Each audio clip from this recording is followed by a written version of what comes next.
नज़म का नाम है बेटियां नहीं भुलदियां ते बेटे भुल जाते ने।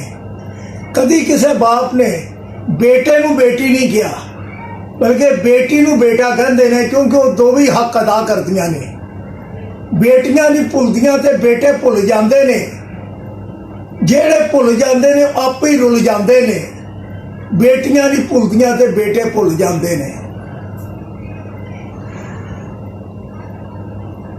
जेड़े बच्चे मापियां दे नाफरमान ने, जेड़े बच्चे मापियां दे नाफरमान ने, अल्लाह वालू रद्दे जाते। थुकदा जहान है, आकड़ च रहन वाले दर दर धक्के खांदे ने।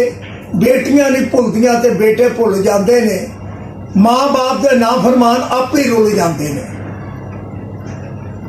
मापियां दी शान च कुरान फरमांदा है, उन्हां अगे उफ ना करो, रब समझांदा है। माँ बाप की शान च कुरान फरमांदा है, मापियां अगे उफ ना करो, रब समझांदा है। शौकत मापे कदे भी ना धीआं नूं भुलांदे ने। बेटियां नहीं भुलदियां ते बेटे भुल जाते ने। माँ बाप दे नाफरमान आप ही रुल जाते ने। बेटियां नहीं भुलदियां ते बेटे भुल जाते ने।